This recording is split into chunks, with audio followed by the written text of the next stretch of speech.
L-I-F-E. That's life, or so they say. Did you know the study of life is the actual definition of the word biology? And that's what we're focusing on this episode, biological research. Now this can range from plant growth to cell communication, from bacterial virulence to actual strength in human bones. By studying the science of biology, or life, in the microgravity environment on the International Space Station, we've gained access to a whole new world of incredible science possibilities that didn't exist before. Join me as we go on board the ISS to learn more about biological research in microgravity. Hi, I'm NASA astronaut Tracy Dyson. Welcome to Station Life. Houston on 2 for velocity confirmation. Assembly steps 4, 5, and 4, 6. We're moving on to step 5. You want to go right now for that activity? Copy. Thank you. Okay, Tracy, we copy, and that's good information. We'll pass it along. In this episode of Station Life, we're going to look at biological research on board the International Space Station. We'll uncover some incredible breakthroughs made in the treatment of Duchenne muscular dystrophy. We'll look at studies of protein assemblies that will help us figure out how Alzheimer's develops. We'll chat with NASA's chief astronaut, Chris Cassidy, about the biological research capabilities aboard the ISS.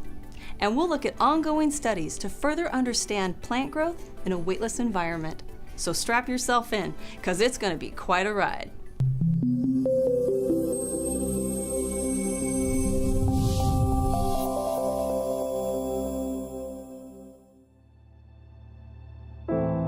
DMD, or Duchenne muscular dystrophy, is the most common muscle disease affecting young boys. It affects about 1 in 3,600. It's an incurable condition, and it results in really muscle weakness that worsens over a boy's lifetime.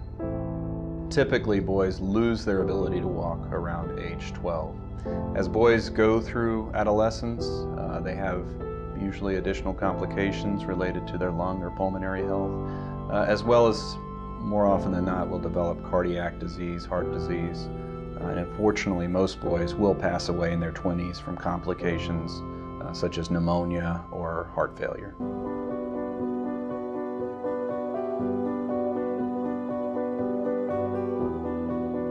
In order to combat diseases like this, we have to study the structure of proteins that are associated with that particular disease. In order to do that, we first must crystallize the protein. And that crystal is basically millions of copies of that same protein aligned like a row of bricks on a wall, but in 3 dimensions. But here's the problem. When we try to grow a crystal on Earth, gravity can affect the way the molecules become aligned on the crystal surface, and that affects the overall quality of the crystal. The ideal environment to grow a more perfect crystal would be a lab that we could have up in space orbiting the globe so that we are free of Earth's gravity.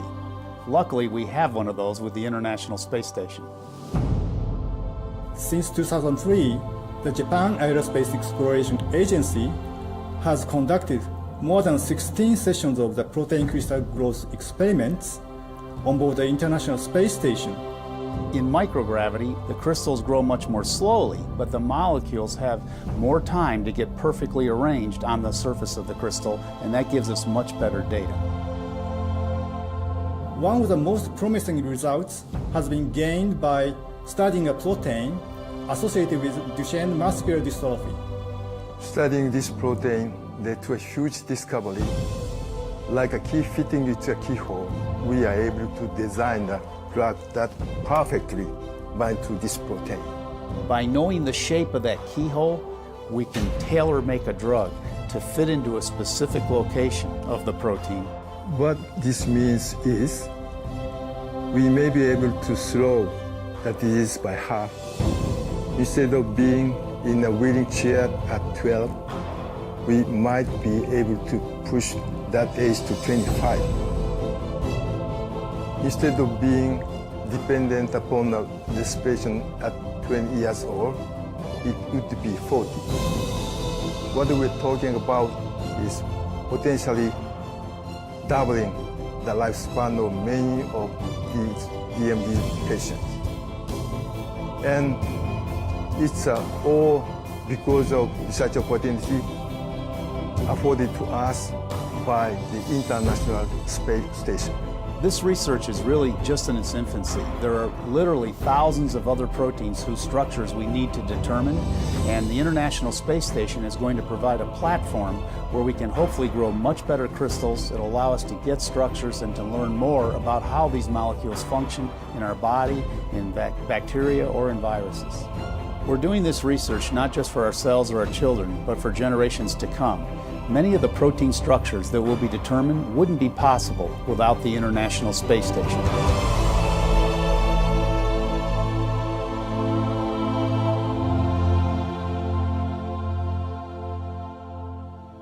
I'm hoping that those trials will be successful, that they will tell us, yes, there is a way that we can keep these boys stronger for a longer period of time, that we can help their heart and pulmonary function, and that they can live longer, that they can grow up and go to school and do the things that we all want our children to do.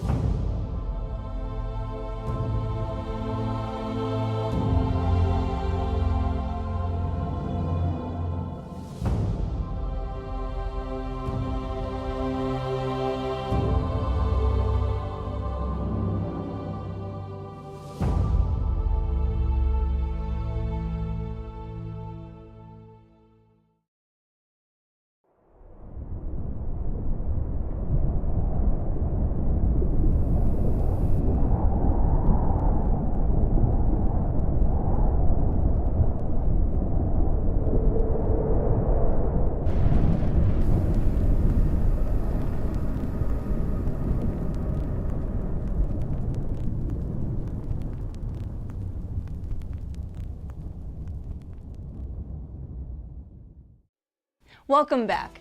We already mentioned that the ISS is a great platform to conduct biological research in microgravity. In fact, by studying life off the Earth, we're making huge breakthroughs in treating today's most complex problems right here on the Earth. One of the exciting experiments ongoing right now on board the International Space Station is called NanoRacks SABLE, which stands for Self-Assembly in Biology and Origin of Life, a study into Alzheimer's. Whew, that's a mouthful. This experiment observes how proteins assemble in microgravity and how Alzheimer's progresses. Here's a very important video that will tell you all about it. Alzheimer's disease is a global problem. In the United States alone, more than 5 million people have the disease, and a new diagnosis is made every 67 seconds. Numbers that are just a fraction of worldwide totals. Among medical researchers, Alzheimer's is a top priority. Researchers working with astronauts on the International Space Station are embarking on a mission to discover the origin of Alzheimer's. Although the details are still a little fuzzy, researchers believe that Alzheimer's and similar diseases advance when certain proteins in the brain assemble themselves into long fibers that accumulate and ultimately strangle nerve cells in the brain. They're sort of like the crankcase sludge of the human body, explains Dan Woodard of NASA's Kennedy Space Center. The fibers are not active, so they'll be around forever because your body doesn't have any way to get rid of them. These fibers take decades to form and accumulate, hence the link between Alzheimer's and aging.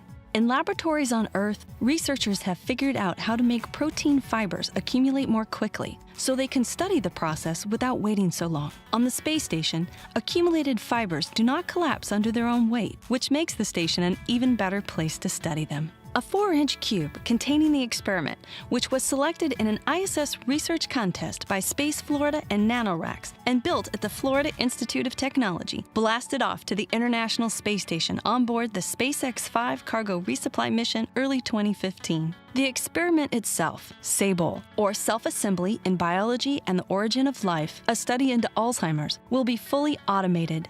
However, observations from this experiment alone won't lead directly to the discovery of a cure. SABLE is geared more towards understanding the way that Alzheimer's progresses, not towards creating a pill to stop it from happening. Although this experiment is only the first in what will surely be a series, Woodard is optimistic that it could be an extremely valuable learning experience. Everybody wants a cure, but without knowing the actual cause of the disease, you're basically shooting in the dark. We don't understand the true mechanism of the disease. If we're lucky, then we'll find out whether proteins will aggregate in space. Only in weightlessness can you produce an environment free of convection, so you can see whether they form on their own. We expect to learn incrementally from this. Eventually, projects like SABLE could lead to the discovery of a method to slow down the rate at which the harmful fibers grow, thereby opening a window for a cure. After the samples are returned to Earth and are examined underneath an atomic force microscope, Woodard speculates that the cause of Alzheimer's could surprise us by being deceptively simple. There have to be chemicals or processes that hinder or encourage the growth of protein fibers. It may be something as simple as temperature or salt concentration of the fluid in the brain. Strange but true. The key to unraveling the mysterious cause of Alzheimer's disease may not lie in the recesses of the human brain, but rather in the weightless expanse of space. If an answer is ultimately found, it could very well spring from the microgravity of Earth orbit. Off the Earth, for the Earth.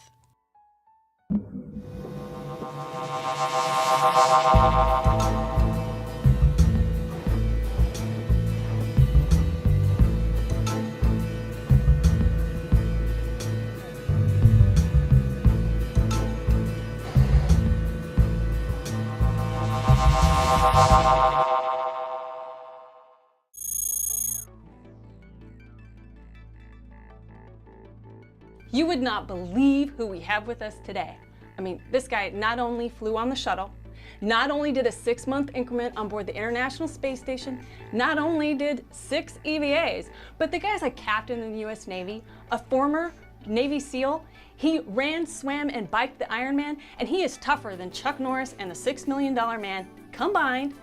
Okay, Tracy, let's go back. Oh, come on, okay, settle down. He's also the chief astronaut.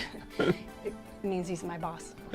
Hey man, Hey, it's so good to how's have it you here with going? us today. Yeah. I am like beyond excited to have you on the show. It's really cool to be here and be part of it, yeah. Cool, well I'm glad you're pumped up too. You know, I think that not everybody out there knows that you just became the chief astronaut, and you are no stranger to being a leader amongst people. You were quite a leader during the time you were a Navy SEAL. So I gotta wonder, are there any comparisons between being a Navy SEAL leader and an astronaut leader? Oh man, it's that's a good question. I think it's different in each environment. When I was a young 22, 23-year-old guy, it was fun to lead sledgehammer carrying Navy SEAls, and I don't think that's quite the clientele we have here in the astronaut We try. But yeah, it's all good either way. So talk about Chris Cassidy as the scientist on board the space station. Yeah, that's almost doesn't sound right, because we don't feel, at least when I was there, I didn't feel like the expert scientist. I felt like the person who was executing the plan for the expert scientist, and they had really good procedures that tell us exactly what to do, because there's so many things that are there for us to help with. And I don't know if you felt the same way. It's just lots of different experiments, and there's no way we could know it all as the astronaut. Absolutely, and there was actually no typical day on board the International Space Station. You're either doing maintenance, you're doing science, you're getting ready for a spacewalk, or maybe a visiting vehicle, and you got to grapple it with the robotic arm. So our brains are constantly going, and that's why, like Chris says, you end up, you can't be an expert on any one thing, but you just got to be able to absorb information, a lot of it, in a short period of time. Yep, and there's this pressure of, people have put a lot of their heart, blood, and soul into that thing, whatever the thing is, whatever the experiment or equipment or you name it, and there's this underlying pressure of, I don't want to be the guy that screws this thing up. Right. Well, today on StationLIFE, we're talking about biological research.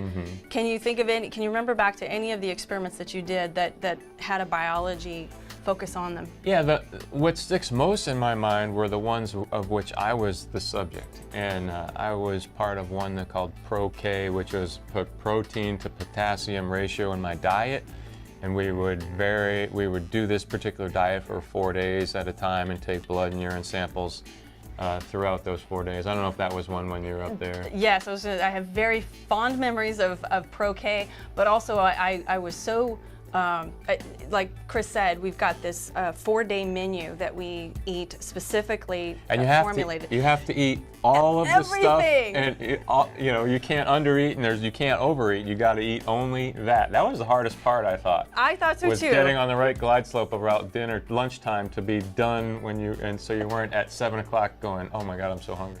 that's one of those interesting experiments where you eat food for a week, you draw your blood, and then you use some instruments on board the station, like a centrifuge, and a minus 80 degree freezer to store the samples, and then we wait for a... And remember, there was very specific times on when it comes out of you until how long it has to rest, and then go in the centrifuge and spin, and there was very regimented. You couldn't dilly-dally with any of those steps to get it from you to the centrifuge to the freezer. Our space station, in terms of life, we have an environmental control system that takes water and cycles it, everything from sweat to urine, and turns it into water that we actually drink. You're being too polite. It turns yesterday's coffee into tomorrow's drinking water. I was just, you're right, I was being too polite. But that's the other part about the station that actually, I mean, it's biology too, where we're taking, we're learning how to recycle things, recycle life. Water is life, and if we're going to go further on. And that's so critical, to going further than pushing the boundaries of where we are now. Yes.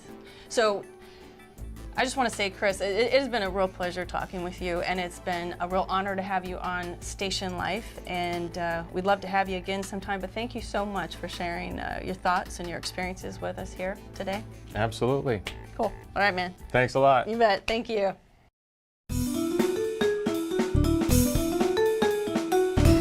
Hey, it's me, Destin, from Smarter Every Day on YouTube. Think about this. If we're going to go to Mars, we've got to take food, we've got to take water. These are important things, right? Well, there's a system on the International Space Station called ECLIS.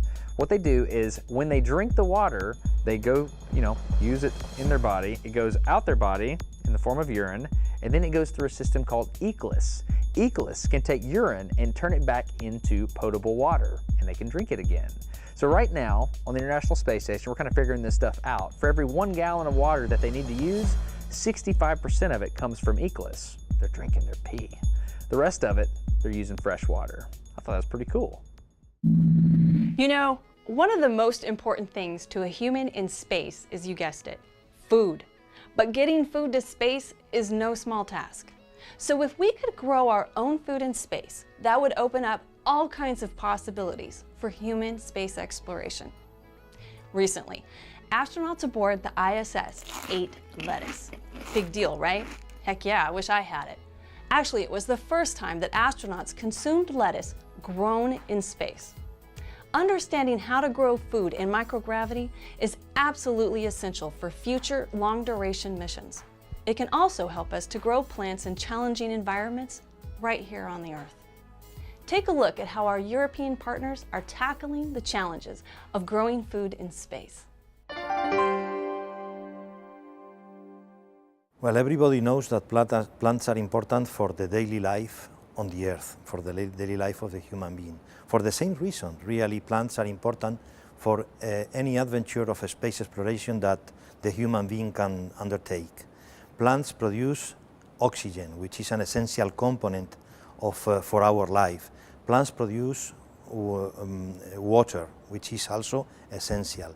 Plants produce fundamental food. We are now using the fantastic resources offered by the International Space Station, which are just being now fully available even in the case of Europe, with the implementation of the Columbus Laboratory, which is an unprecedented tool for biological, which is in general for scientific research, but in particular for biological and more particularly for plant research. Gravity is an essential factor for the growth of plants. Roots grow downwards and stems grow outwards because of the presence of the gravity vector. When this vector is absent, as in space, this process is totally disorganized. And the study of the particular cellular and molecular mechanisms of this process is essential to be capable of successfully growing plants in the future in the conditions of microgravity that exist in space.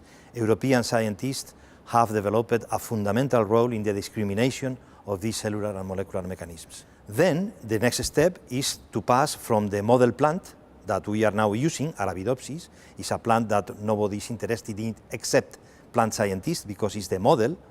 So to pass to plants of economical value, such as rice or wheat or cereals in general, soya bean plants which are interesting for human food. And then the next step is to produce a space garden or a special space culture capable of producing a crop capable of being eaten or being taken by astronauts as their food, and also an interesting factor as a psychological relief. And we will be capable of producing plants that will be able of growing deeper in the soil, or on the contrary, which the roots growing more horizontally. And this is very important in terms of the capability of taking the water which is being found deeper or at the surface of the soil.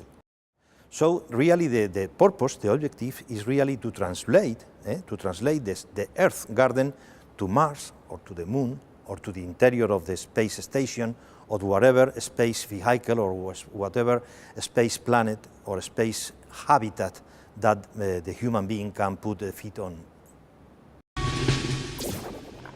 I'm just getting my safety cutter on the other side of my IDA back here. Copy, Terry. A lot easier without the pool stanchion. Absolutely, yeah. It's just like in the pool instead of that, with the exception of that big blue planet down there. Exactly.